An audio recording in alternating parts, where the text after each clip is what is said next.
Hello, we'll talk today about the thyroid hormones and we'll have a brief introduction on the thyroid gland. Thyroid gland is one of the largest endocrine gland in the body, and it is double-lobed, as you can see from the figure. It is double-lobed structure located in the neck region, and it produces majorly and principally four types of hormones: thyroxine, T4, triiodothyronine, T3, reverse T3 or T3, and calcitonin. And the iodine is necessary for the production of T4 and T3. You can see from the figure that thyroid gland has two lobes, and as well there is a parathyroid gland, which is two pairs, a pair on top of each of the thyroid gland. The gland is unique endocrine glands in three ways.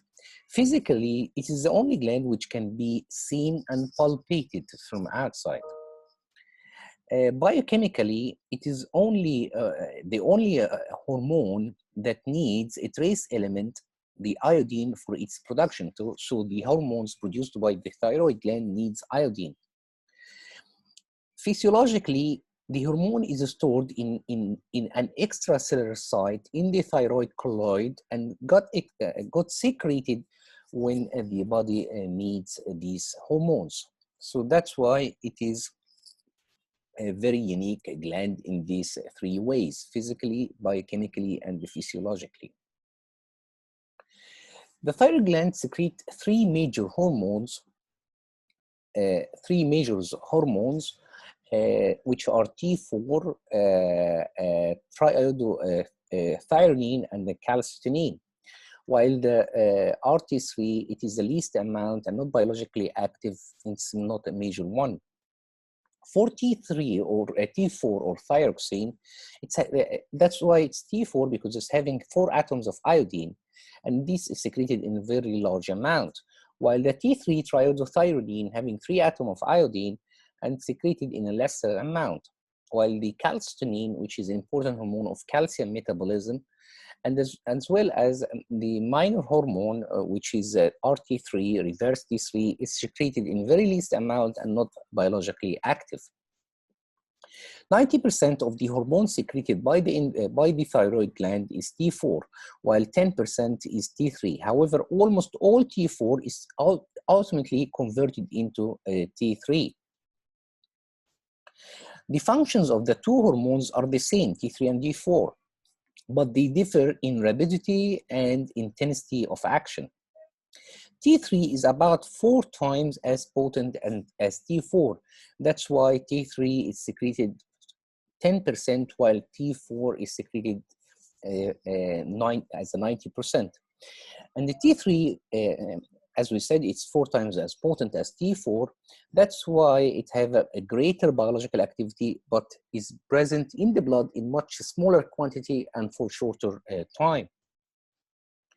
The thyroid hormones are derivatives of tyrosine bound covalently to iodine, and they are poorly soluble in water. 99% of T3 and T4 circulating in the blood must be bound to a carrier protein, because of course they are poorly soluble in water, and the blood mainly consists of plasma, which is mainly consists of water. So they need a carrier proteins for transporting in the blood. Carrier proteins allow the maintenance of a stable pool of thyroid hormones, from which the active free hormones are released for the uptake by the target cells. If we look closely, this is the different structure of tyrosine, the amino acid, the precursor of the hormones. Then the T4 having 4 iodine molecules. Then the T3 have 3 iodines molecule. Then the reverse T3, which is in active form. Actually, basically, it's the same structure except for the arrangement of the iodine molecules. So if you can see the difference between the plasma level of T3 and T4, you can notice the major difference of the T4, almost 8 times more than the T3, while the free form and the bound form, basically the free form of the T3 is more than the T4, and nearly the same the bound form. Actually it's around the difference between the 100% is bound. The transport proteins are, which is used as a carrier proteins, are thyroid binding globulin TBG, which is alpha globulin and represents 50% of the transport proteins, while the thyroxine binding prealbumin TPPA represent 40%, while the plasma albumin represent 10%, and these are the transport proteins used to transport thyroid hormones in the blood. Going back to the same figure we discussed in the previous lecture to see how the control of the thyroid hormone synthesis and release and feedback control.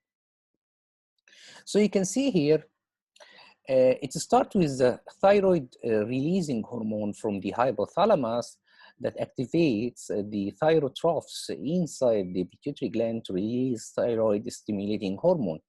That activate the thyroid gland to release the T3 and T4 that can control thermogenesis and protein synthesis. Of course, there is a negative feedback loop at the level of the pituitary and at the level of the hypothalamus.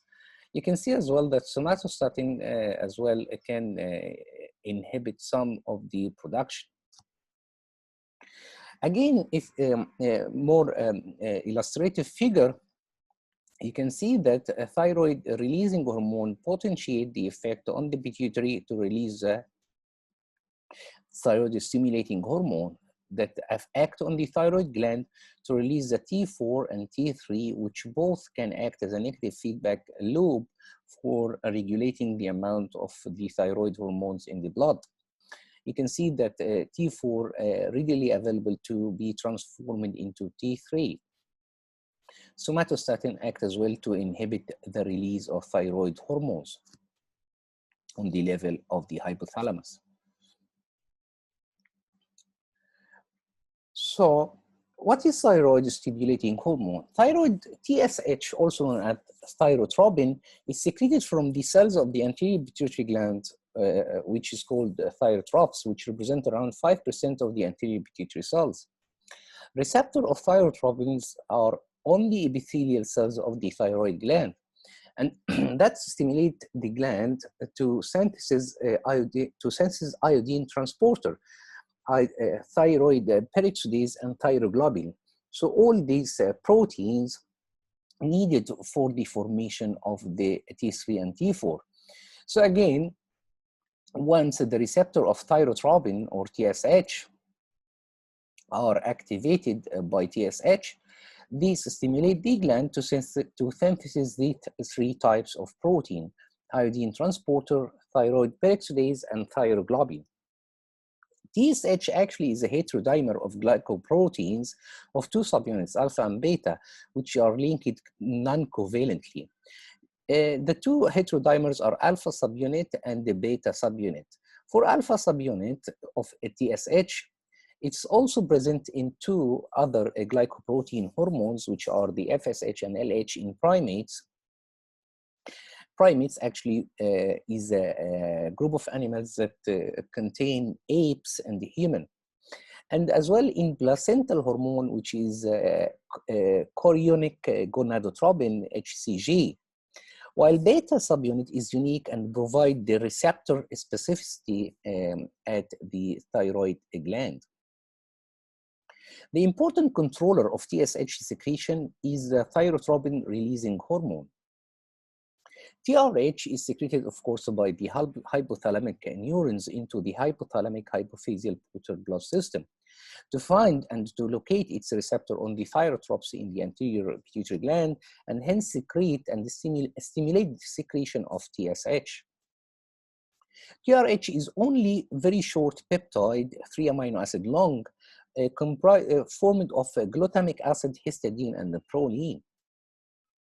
The secretion of TRH and hence TSH afterward from the pituitary is inhibited by high blood level of thyroid hormone in a classical negative feedback loop as we have seen in the previous slide.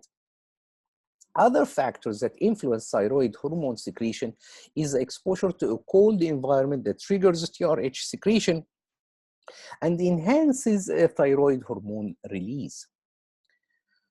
The hypothalamic pituitary thyroid system, actually this axis starts from the hypothalamic to the pituitary to the thyroid gland, plays a very important and critical role in the development, growth, and cellular metabolism. So how about the synthesis and secretion of thyroid hormones? You can see from the figure, this is a section of the thyroid gland in which it is composed of follicular cells. Actually, these cells which secrete the thyroid hormone. So basically, the major structure of the thyroid gland is a thyroid follicle, and it is a cuboidal cells responsible for secretion of the thyroid hormones. You can see as well, the colloid in the middle is actually a glycoprotein. And these glands have a lot of blood supply and the capsule of connective tissue covering the whole gland. You can see as well that calcitonin is secreted by different type of cells, is called C cells. And this is section in thyroid gland. To have a clearer picture, you can see how the T3 and T4 is formed. So initially, when the thyroid gland senses the TSH, thyroid stimulating hormone, TSH, thyroid stimulating hormone. As we said, there are three types of protein are synthesis. One of them is the iodine transporter. So you can see that iodine is transported from the blood to the inside. So it's starting with the protein synthesis, you will have enzyme thyroglobulin. The enzyme thyroglobulin is released from the cells of the follicular cells, these types of cells, is released to be stored, the thyroglobulin to be stored in the colloid, which is a region, the yellow region, which is inside. So basically, this is enlarged cell, one follicular cells of the thyroid follicle. So once the enzymes and thyroglobulins are formed by protein synthesis, they are translocated inside the colloid, waiting for the iodine, as you can see from the figure, which is transported from the blood to the cells and again transported to the colloid and got conjugated with the thyroid globulin to form a mixture of T3 and T4. Soon after that, this protein is transported back in a vesicle inside the cell and cleaved inside the cell to be transported outside to the blood as a T3 and T4 once it is conjugated with the iodine. So starting from the beginning, the follicular cells synthesize enzymes and colloids and thyroglobulin for the colloids. Then the iodine is co-transported with the sodium as well, and is transported to finally to the colloid. Soon after that, the enzyme which is already formed add the iodine to the thyroglobulin to make T3, T4. This thyroglobulin is taken back to the cell, and there are intracellular enzymes that separate T3 and T4 from the protein, and the free T3 and T4 enter the circulation. And this is a mechanism of synthesis, simple mechanism for synthesis and secretion of T3 and T4.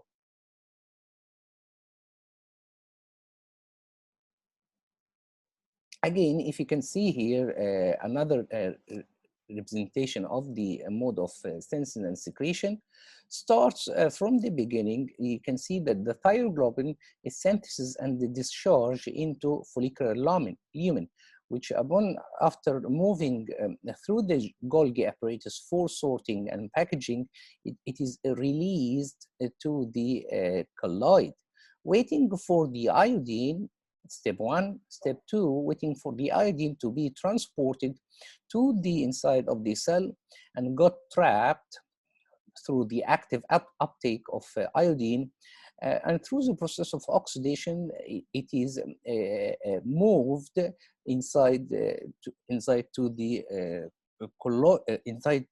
inside the colloid. So after that, the iodine enters the follicle, as you can see, where is attached to the tyrosine in the colloid, forming the DIT and MIT. What's the DIT and MT? Represented by a T2 and T1 based on the number of iodine molecules. These thyroglobulin mono, MIT mono, and di. So you can see 2 iodine molecules here and 1 iodine molecule here. These are the thyroglobulin colloid. After that, the iodinated tyrosine are linked together to form T3 and T4. Soon after that, the thyroglobulin colloid is endocytosed and combined with lysosomes, followed by lysosomal enzymes that cleaves the T3 from T4, cleaves T3 and T4 from the thyroglobulin, and this vesicle is diffused to the outside to form the free T3 and T4 in the circulation. So that's to show a clearer image for the steps of synthesis and secretion. And you can see this is as enlarged part of it, the follicular cells that surround the colloid inside the thyroid gland. So thyroxine, again, is synthesized by the follicular cells from the free tyrosine. And on tyrosine residue of the protein, which is TG thyroglobulin, it's a large glycoprotein that forms a stable dimer. So the iodine is captured by the iodine trap by the enzyme hydrogen peroxide, generated by the enzyme thyroid peroxidase. And you can see, and TPO. And you can see here, you have the thyroglobulin, and you can see the tyrosine. Due to the effect of thyroid peroxidase, the iodine is attached to the tyrosine, and in this case, it's called diiodotyrosine. Soon after that, the same enzyme undergo merging of the tyrosine to form a thyroxine. You can see here. Okay. So upon stimulation by TSH, the follicular cells reabsorb TG, which is the thyroglobulin, and proteolytically cleave the iodinated tyrosine from the TG, forming T4 and T3 and releasing them to the blood. The deiodinase, important enzyme that converted T4 for T3. Basically, the deiodinase actually removes 1 iodine. The thyroid peroxidase catalyzes 2, as you can see from the figure, catalyzes 2 sequential important reaction. The first one is the iodination of tyrosine on thyroglobulin, and the second one is the formation of thyroxine or triiodothyronine from 2 iodotyrosines. So again, you can see here the effect and the mechanism of action of thyroid hormone. You can see once the cell senses the T3 and T4, and T3 and T4 can easily pass into the plasma membrane and easily pass through the cytoplasm and through the nuclear envelope. This T3 can bind easily on the thyroxine receptor that is bound with the RXR, which is a nuclear receptor that binds to the thyroxine receptor elements on the DNA. And actually the thyroxine receptor elements, our response element, thyroxine response element, actually is the DNA sequence on the DNA, which is specific for binding with the thyroxine receptor and RXR. So actually, these processes activated in the presence of T3. So once these complex bind to the thyroxine receptor response elements, it will activate the gene of interest, as you can see, and it will either increase or decrease the gene expression.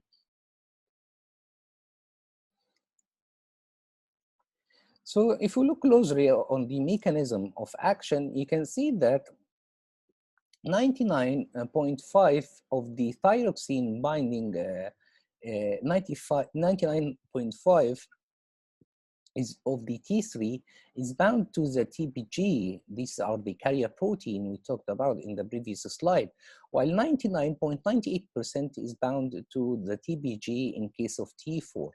Both of these hormones, they can be moved inside the plasma, the cytoplasm via the plasma membrane, either through the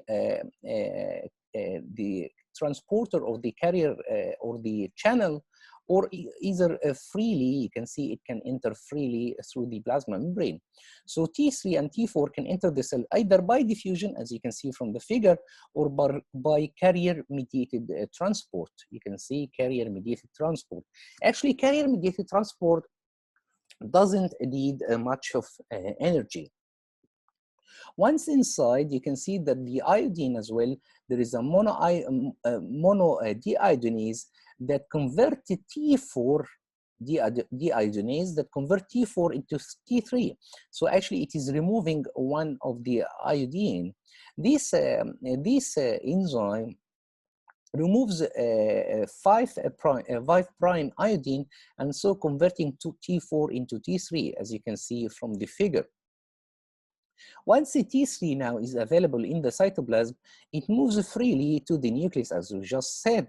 And this tyrosine, this T3 will bind to the thyroid hormone receptor TR, activated by and bound as well with the retinoid X receptor RXR. This will bound to the thyroid response element TRE that will activate the gene of interest, okay, and then do transcription. The major genes which are affected by the thyroid T3 signaling include sodium potassium pump protein, glucogenic enzymes, respiratory enzymes for the mitochondria, myosin heavy chain for the muscles, beta adrenergic receptors for the adrenaline, one of each type, and many other proteins. So again, you can see the role of a co-repressor and the co-activator in the T3 mediated transcription. Again, normally what is happening, normally as we have just said, you have a T3 bound to the TR and bound to the RXR. And it needs a co-activator as well to bind to the thyroid response element. Here, once this complex is ready, it will open chromatin and then lead to activation of the promoter, which lead to transcription. Once there is a co-repressor in the absence of T3, this complex will not lead to opening the chromatin and will have the chromatin closed, and this will stop the process of transcription. So here you can see how these genes are regulated in the absence and in the presence of T3.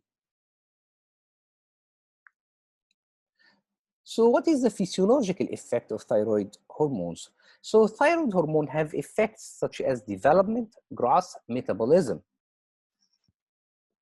Thyroid hormones stimulate diverse metabolic activities in most tissues, leading to an increase in the basal metabolic rate, increased body heat production through the increase of oxygen consumption, and rates of ATP hydrolysis.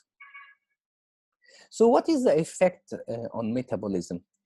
The first effect is the lipid metabolism. So T4 and T3 stimulate fat mobilization, increase blood fatty acid, and enhance oxidation of fatty acids. So the plasma concentrations of cholesterol and triglyceride are inversely proportional with the thyroid hormone levels. And one of the diagnostic indication of hypothyroidism is the increased blood cholesterol level.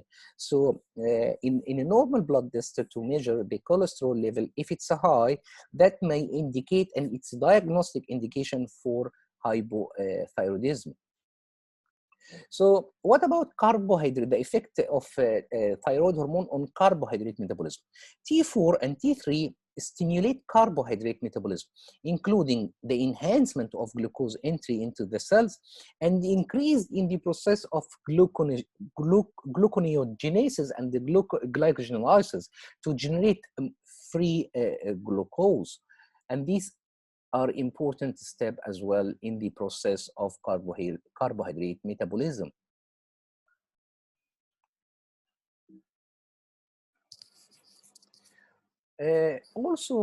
Thyroid hormone have an effect on growth and development. On growth, thyroid hormone are necessary for normal growth in children and young animals, as seen by the growth retardation observed in thyroid deficiency. While on development, the normal levels of thyroid hormone are essential for the development of the fetal and the neonatal brain. Other effects include cardiovascular system, in which the thyroid hormone increases the heart rate, the cardiac contractility, and the cardiac output. And as well, it promotes a vasodilation, which of course leads to enhanced blood flow to many organs.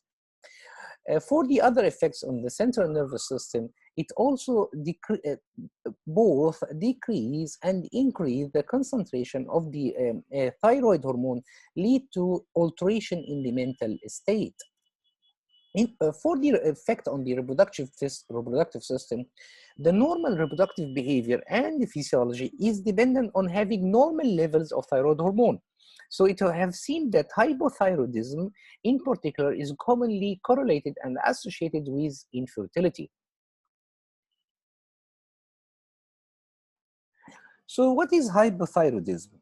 One of the thyroid diseases is the result from any condition that results in thyroid hormone deficiency.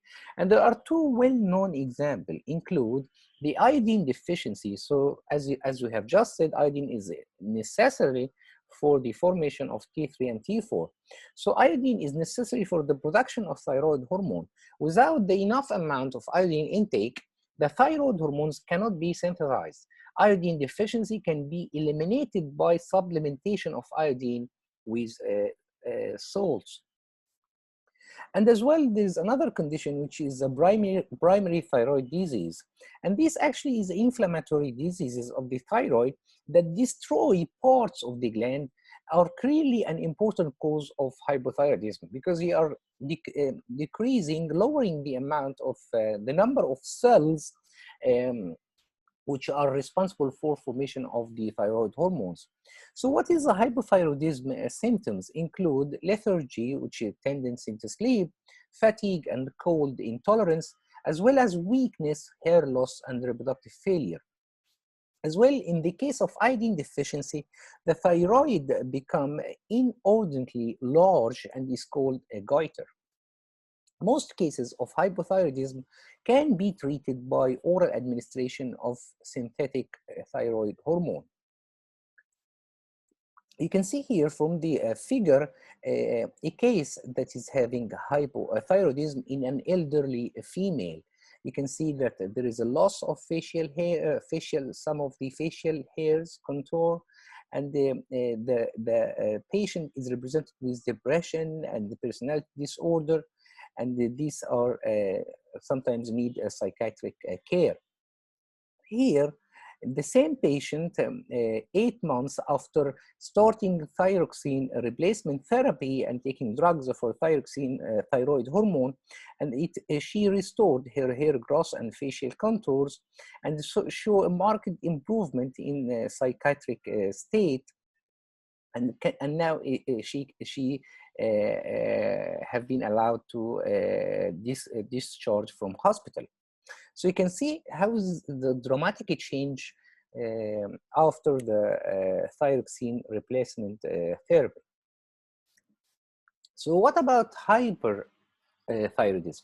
It is the most common form of hyperthyroidism is Graves' disease, and actually it is immune disease in which there are autoantibodies bind to and activate the thyroid-stimulating hormone receptor, leading to continuous stimulation of thyroid hormone synthesis. So the symptoms include nervousness, insomnia, trouble to sleep, high heart rate, eye disease, and then anxiety. The Graves' disease is commonly treated with anti-thyroid drugs, so it's the opposite way from the hypothyroidism, which suppresses the synthesis of thyroid hormone by interfering with the iodination process needed to form the hormone by the enzyme thyroid peroxidase. So you can see here in Graves' disease, which is autoimmune, leading to a formation of activating enzyme antibodies to the TSH receptor. You can see here, this is the TSH receptor on the surface membrane of the follicular cells in the thyroid gland. Normally, the TSH bound to the receptor and activate the thyroxine hormone release.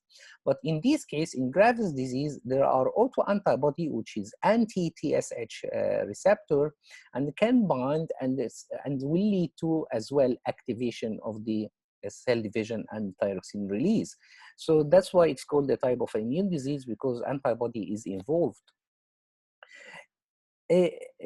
These can be detected by high concentration of circulating thyroid hormones, and as well weight loss, tachycardia, irregularity in the heart beating, and tiredness. It as well can be, it is a representative example of diffuse goiter due to the TSH stimulating growth. One of the as well of the symptoms is ophthalmopathy. It's a disorder in the eye, and the dermopathy is a disorder in the skin. You can see here how it looks like for patient, and you can see as well that eyes are bulged to the outside, and these are two of the diagnostic feature of Graves' disease. And this concludes our lecture today for thyroid hormone. Thank you.